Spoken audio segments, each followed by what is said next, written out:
Bueno, muchísimas gracias a todos los que nos fueron acompañando a lo largo de Thanks estas 2 to jornadas. all of you who have supported us and joined us in these 2 days. I think that we will need a lot of time to break down the different pieces of all the presentations that we had over these 2 days.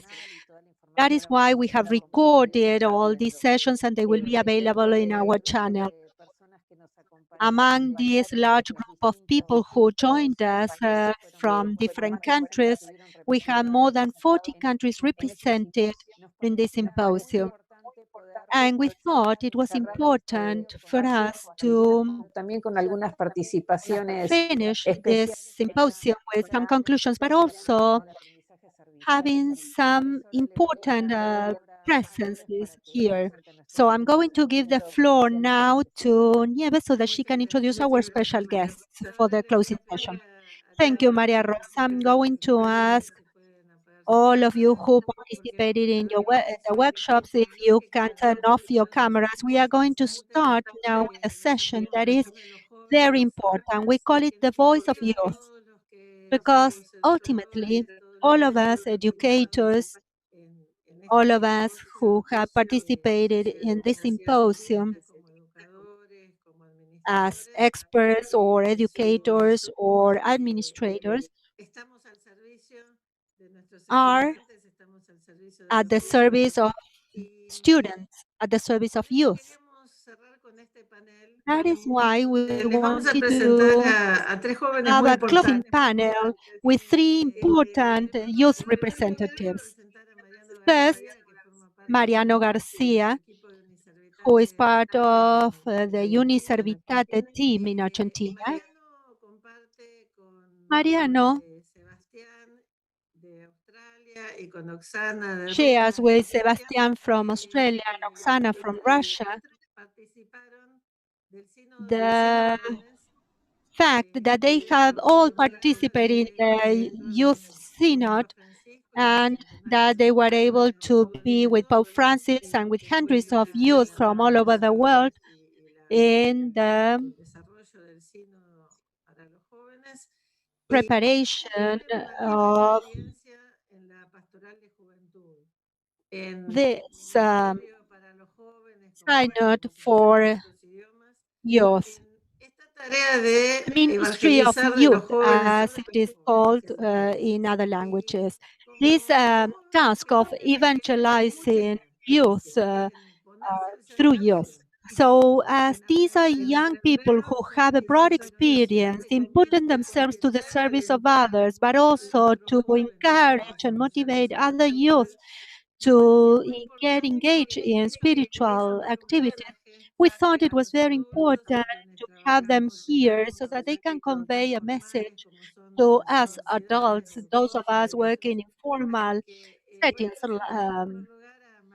those of higher education universities. So let me introduce first Mariano Garcia. Mariano was the president of the youth pastoral of the Bishops' Conference in Argentina.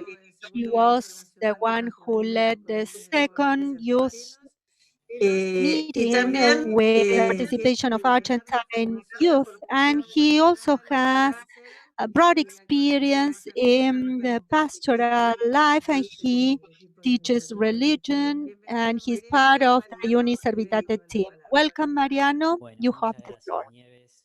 Thank you, Nieves. Thank you, Maria Rosa, for this introduction.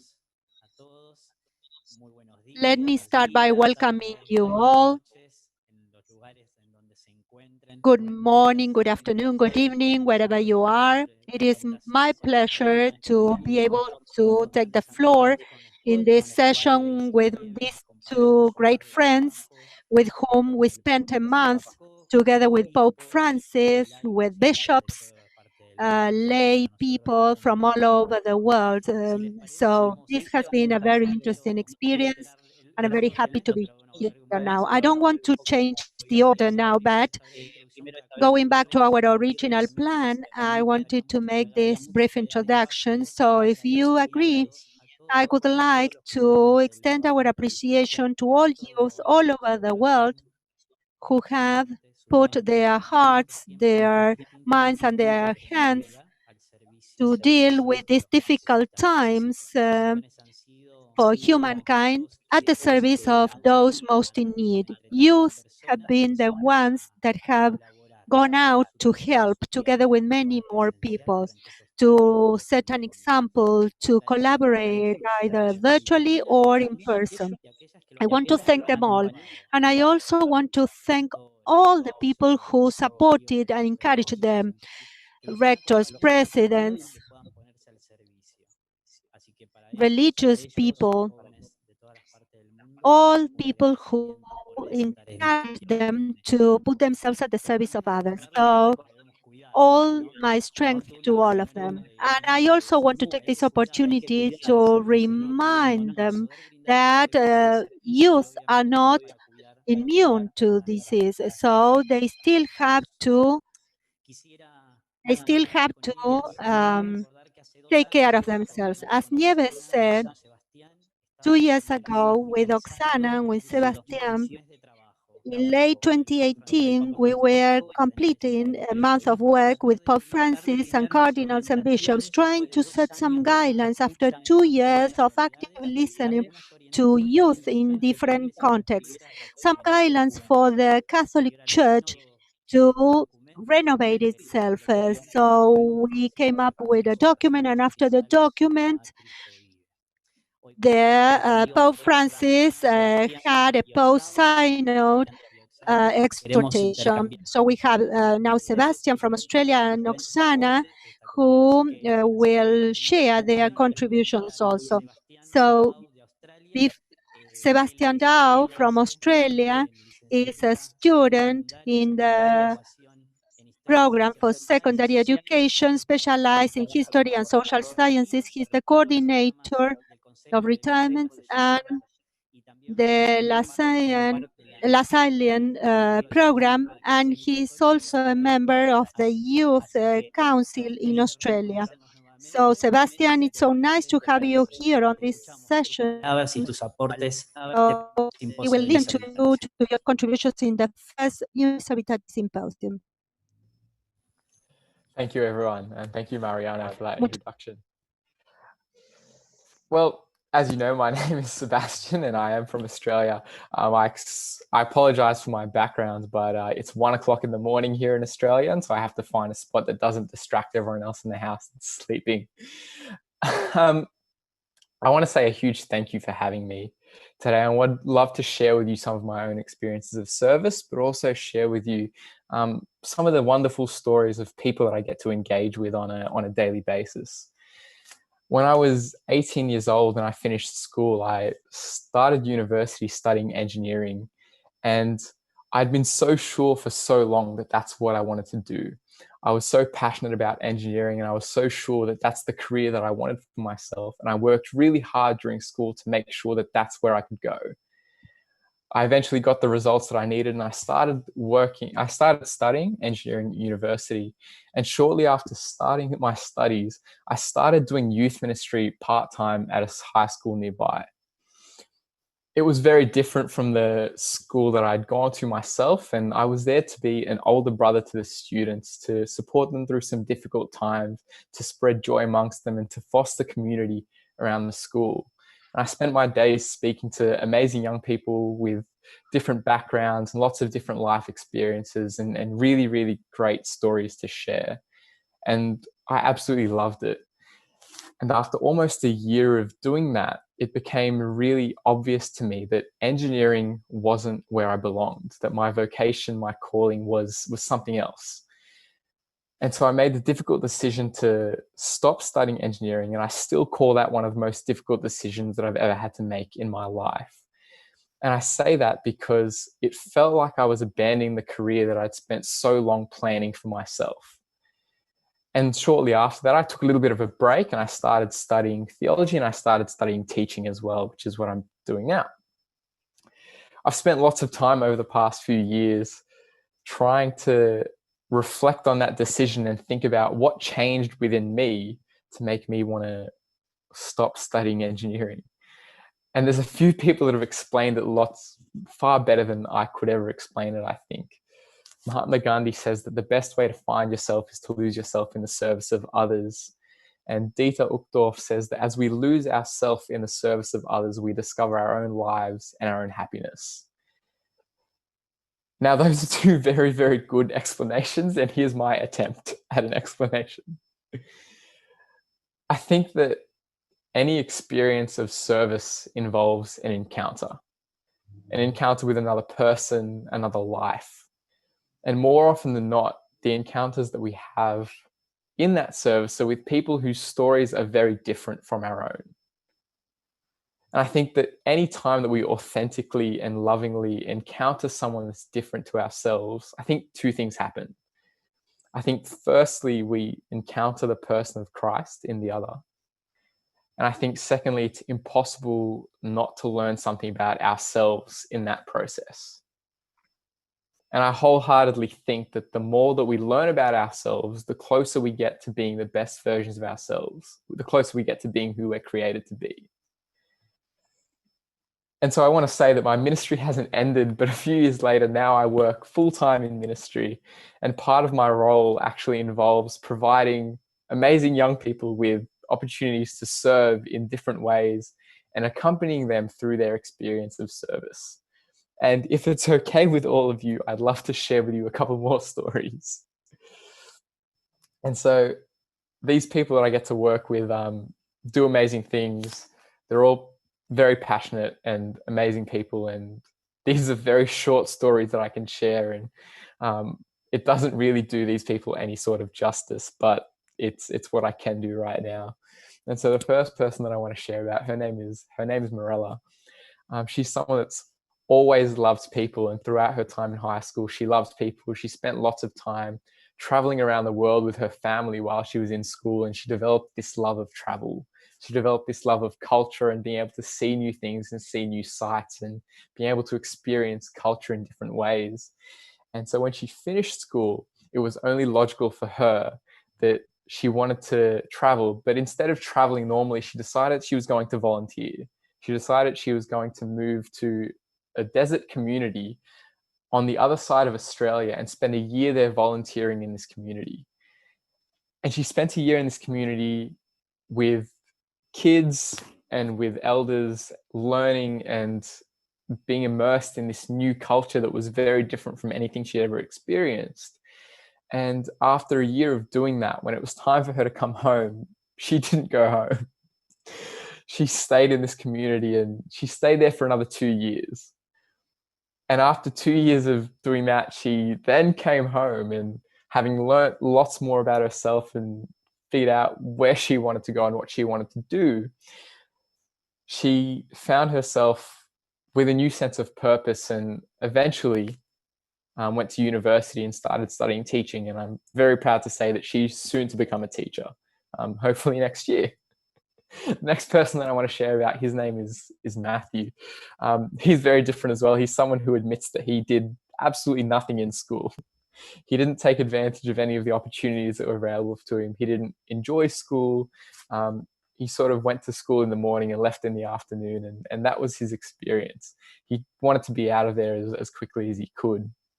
And for some reason along the line, he decided that instead of just finishing school, that he actually wanted to spend time volunteering after he finished school.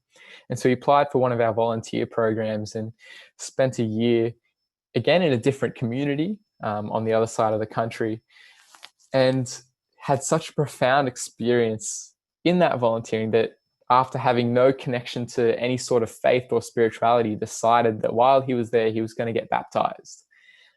And so he was baptized while he was there and came home having this profound experience, and then again decided to go to university to study science, something that he was really passionate about. And the last person I want to share about is, again, a different story, someone named Joel. And he was one of the brightest people in his school community. He was ridiculously smart and could have done anything he wanted when he finished school. And when he finished school, he got into university to study law, but instead of going straight to university, he decided he wanted to spend time volunteering instead. And he spent time volunteering, and for him, rather than changing what he wanted to do, it actually just furthered his passion, furthered his understanding of himself, and he came back more excited than ever to study law. And that's what he's doing now. Now, all these stories are different, and all these stories are experiences of people's service, and I'm very, very proud and pleased to say that I get to accompany all those people and hear their stories and be with them through their experiences of service. But essentially, the long story short in all of this is, as I think you all know, is the experience of serving others transforms us for the better. It helps us to become better versions of ourselves and to come closer to discovering our vocation.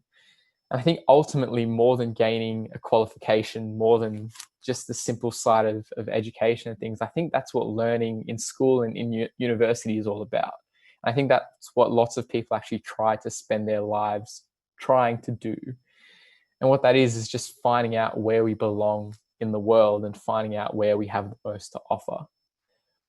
And so I think ultimately, that's what service does. It gives us that opportunity. It gives us the opportunity to learn more about ourselves and learn about ourselves in a way that education doesn't, but in a way that when we do that hand in hand with education, it creates something beautiful and allows us to find our place in the world better than anything else could.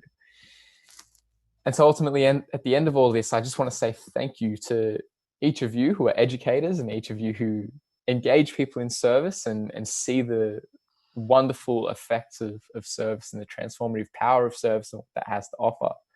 I want to say that as a young person, I've seen the ability that service has to change people's lives, and I'm so fortunate that I get to do that with other young people. And I want to say to any young people that might be listening that service is amazing, and anytime you take the opportunity to step out of yourself, step out of your comfort zone, to try and do something different and authentically encounter someone in service, that it will do amazing things for you and it will absolutely transform you in the best ways. So those are the things that I have to say, and absolutely thank you for having me here today. I've really appreciated this, and I'm really looking forward to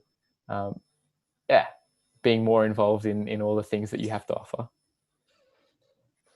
Sebastián, muchas gracias. Realmente tu aporte,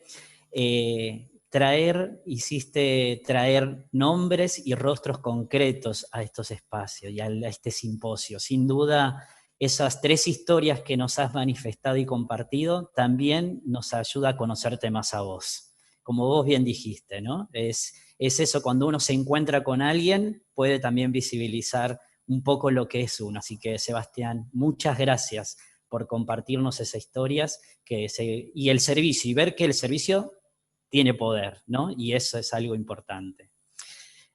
Ahora quiero invitarlos a escuchar a Oksana Pimenova.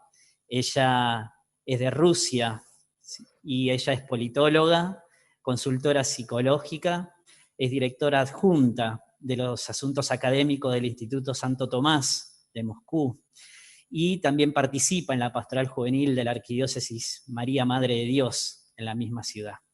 Oksana, estamos muy contentos de poder compartir con vos y de poder escucharte, así que bienvenida. Greetings to everyone. I thank the organizers for inviting me to participate in the panel discussion. I deeply support the idea of developing service learning in educational institutions, so I'm very happy to be here. When I got to know about Uniservitate, I was struck by the profound sense of this initiative. The truth is that most young people here in Russia today enter universities solely for the purpose to mastering a profession in order to earn money, be competitive, and be successful. And when I hear stories like this, I always ask myself, why do we need higher education? Why do universities exist? Is it the only purpose? So in my opinion, the development of service learning can serve to update the educational system and be a revolutionary response to this paradigm. Together with Sebastian and Mariano, I took part in the Synod, Young People, Faith and Vocational Discernment.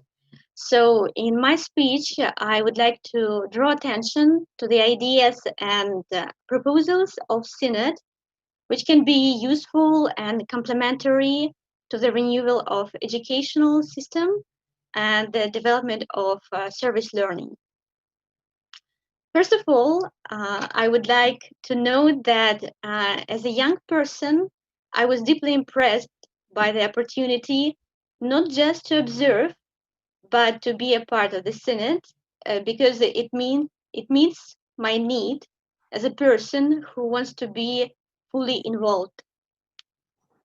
On the one hand, they offer to participate, the opportunity to speak and be heard, and on another hand, sharing the life journey together form the basis of my perception of the new pastoral care with young people, not just on intellectual level, but including all aspects of my humanity. And I believe this method works regardless of what field it is used in. The holistic immersion and the involvement of young people in the process of updating the educational system, more specifically in service learning, not as passive participants, but as active collaborators, can encourage and inspire young people and make them real protagonists of this change. Secondly, despite the variety of topics discussed at the Synod, many of them eventually led to the question how to build a relationship with young people in the modern world. Relationships are the key to the ability to pass on knowledge and accompany on the path of knowledge. And I see that in this regard, there are main directions and principles that can find concrete forms of expression in each country and culture. One of the main principles that I hope other auditors were able to experience at the Synod was synodality. I mentioned about this before, journey together. So synodality is the method or approach that means gathering and bringing into dialogue the gift of all members, starting with young people, to solve ancient and new challenges.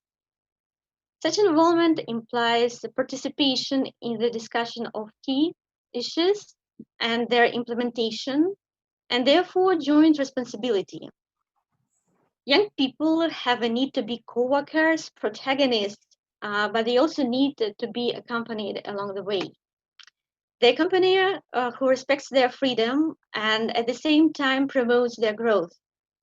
And very often, this is also their relationship, the young people that I myself am looking for in the learning process. Despite synodality, mentioned principles include participation, joint discernment, and joint responsibility, listening, dialogue, go out to the periphery, holistic approach, moving from structures to relationships, etc. All these principles are suggested to renew youth pastoral care, but as you can see, many of them are directly related to service learning. For 2 years after the Synod, young youth ministry offices in different countries have been searching the most appropriate ways to implement these principles in their realities. So I'm sure that drawing attention to this experience can complement the process of updating the educational system, and on the other hand, also find common ground with communities of young people who implement the same principles for the opportunities that are available to them, including through education. So I think these are the main ideas I wanted to share with you. Thank you for your attention. Oksana, muchas gracias.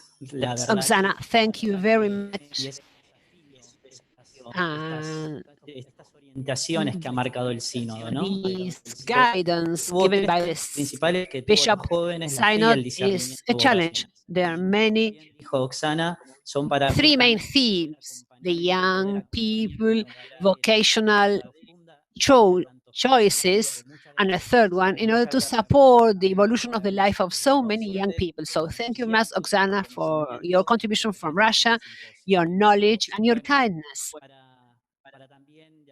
in this, in order to close this section or this session, this panel, whose title was The Voices of the Youth, and we might also call it the cry of the youth. When we say voices, we may talk about something peaceful, but young people also shout, cry out to talk about different issues they face: poverty, injustice, and we are talking about the youth, about everybody. We want to include everybody. At this synod, we talked a lot about this term, and we realized that among the youth there is wide diversity and pluralism. That's why we want to say the youth's different stages and different parts of the youth, and they all face scenarios of lots of happiness, but also lots of sadness, unfairness. They are the ones that suffer so many injustices, but we want these voices and these cries to be heard, to be listened to. At the first Universitate Symposium, we have been able to listen to the youth. Listening is much more than just hearing. Paying attention to the lives of the youth, and not only the youth who are studying at our educational institution, but also those that will never go to university, will never get this higher education, but we will meet them at some point through the project, the process, by going out to the communities, reaching out to the communities where our institutions are located. But in order to be able to listen to people, we have to stop. We have to delete some items of our agenda so as to stop and have time to listen to the youth, listen to them thoroughly, stop our activities. Very often, when we are managing processes, working with deliverables, we don't have time to listen thoroughly to what the youth have to say.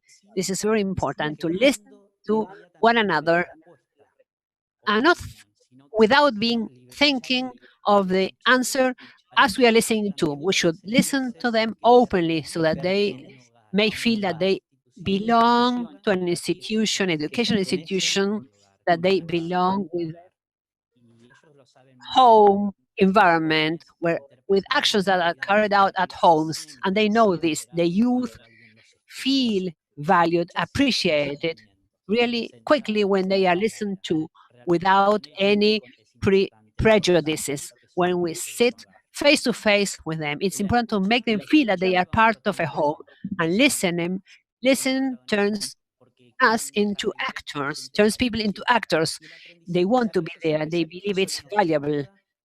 And solidarity-based actions, well, we know that for a project to be service learning is we need students to become leaders. They must feel that they are listened to. They become the actors, the leaders. They are engaged. They want to be the leaders of a change process. So they feel they belong. So it's actual, real leadership. It's not just having young students doing this or that to do what others thought or devised. Service learning shows us that the youth have to express their feelings, they have to think, to assess, to carry out the process and implement it. This is what it means to be leaders. It's not being leaders by acting, by doing things. They should feel, so they should sit down and plan with their tutors, professors, deans. And that's why I would like to mention what Oksana said. We have this climate environment of synodality. Service learning has been using this concept for a long time. So it's shared responsibility for a project. It's brilliant to live in a synodal environment, doing things together, doing things for the community, with the community, so that everybody sits around the same table. A missionary synodal church. In the youth synod, we listened to this call. We had a missionary synodal going out, reaching out, going out to meet. And as Sebastian said, leaving behind our comfort zone and going out, reaching out, meeting diversity, meeting those who are different, meeting the community. But it's not going out for a walk or going shopping. It's going out to live in those places where God lives, among the people. And this is a challenge for sure, but service learning makes this possible. And it's important for educational institutions, universities, to be able to go out, to meet those who are different. And though we should realize they are not the enemy. These are people I want to learn from and who may learn from us. We should build this polyedric world where we live in community, in communion, in diversity.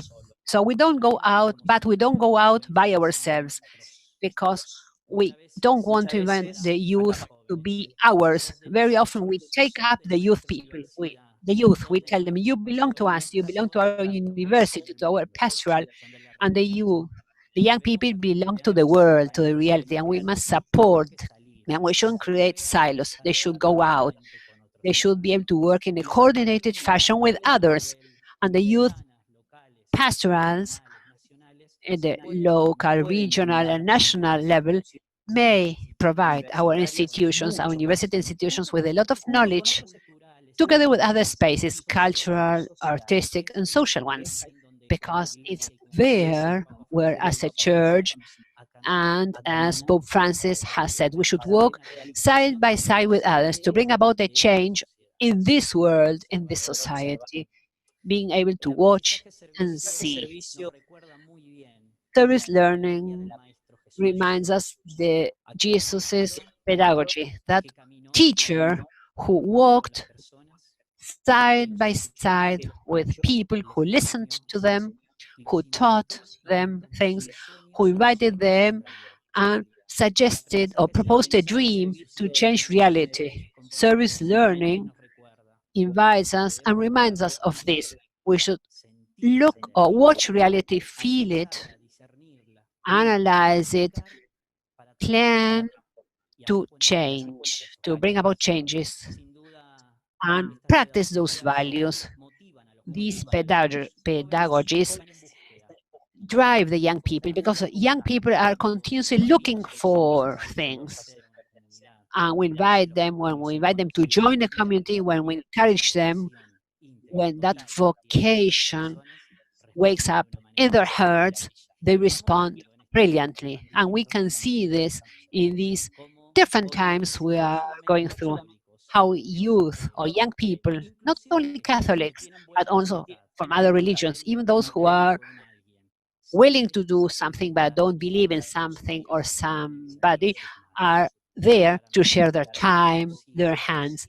The young people are still inviting us to dream. They are still encouraging us to dream, to keep on dreaming. And in closing this nice session, I believe this is really great to listen to the voice of the youth at Uniservitati, and also the voices of other actors, professors, the community, etc. I would like to close with a statement. A prophet died a short time ago, Don Pedro Casaldália, a bishop in Brazil who worked in this field for many years, and he said, at the end of the road, you will tell me, you have lived. Have you lived? Have you loved? And without saying anything, I will open up my heart, which will be full of names. I hope that each of us, from our own roles and places, contributing and taking service learning to our communities may be able to keep in our hearts the names of many people, people we know and people we don't know, so that we may keep on feeding our hearts with so many lives. Thank you very much.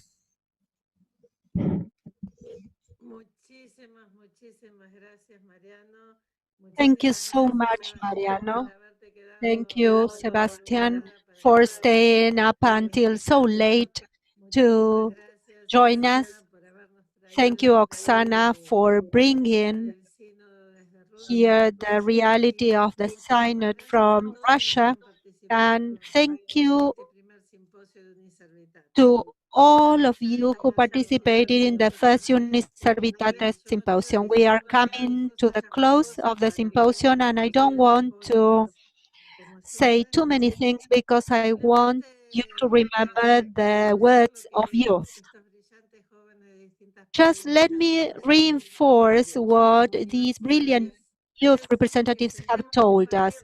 As universities, we need to feel part of the pastoral youth movement. We need to know that we can count on them, because all of us that have gone through the pastoral movement of youth know that youth know how to attract young people that sometimes Catholic institutions push away. So it is youth that bring them back. So we have a lot to learn from them, from their passion, their commitment. So thanks again, Mariano, Sebastian, and Oksana. Thanks to all panelists, to all facilitators, all of you who are making the Uniservitate dream possible, to plant the seeds of service and of concrete love for others through our educational institutions. In closing, let me give the floor to María Rosa for her to share some information about the future steps in the Uniservitate program, and I'll see you soon. Thank you. I'm very moved by the testimonials and the words shared by Mariano, Sebastian, and Oksana. In 1 year, we were able to put together a very rich team. And because of the limited time, I'm not going to mention all the names of the team members, but if you visit our website, you will be able to know who is part of this wonderful team. Let me also thank the CLICE team and the teams of all the institutions that are part of Uniservitate from 43 countries. In this symposium, we have had representatives of higher education institutions from 43 countries in the 5 continents, and this leads me to 2 final thoughts.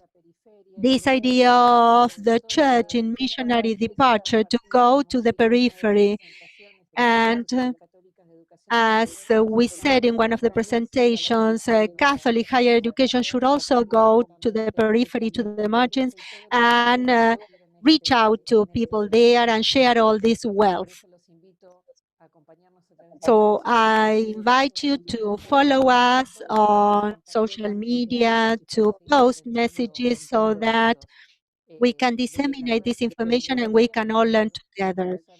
From our website, you will be able to get information on our future activities, the different invitations that we will have. And now, coming to the end, I need to share with you a few perceptions. And I remember the epistle to the Corinthians, because if we think about the role of Catholic universities, the role of universities as a whole and of service learning, and how we want to deal with such a difficult context current times. So I think that we can reaffirm the words that even if we spoke all the languages of men and angels, if we don't have love, we will end up being just a bell ringing and nothing more than that. If we were able to have the gift of knowing all the sciences, all the ministries, and if all of us had the ability to have all the mountains and move them, if we have love, if we don't have love, we are nothing. We know that in times of pandemic, we will have no more prophecies, we will have no more gifts, because all of this is limited for us, but love will never go away. And we need to be thankful for having this opportunity of being together, sharing all this richness and all this love. So thank you all for joining us. I am particularly thankful for being here with Nieves on this program, and I want to thank all the members of the team, and we'll keep in touch. Thank you all. Los invito a todos a que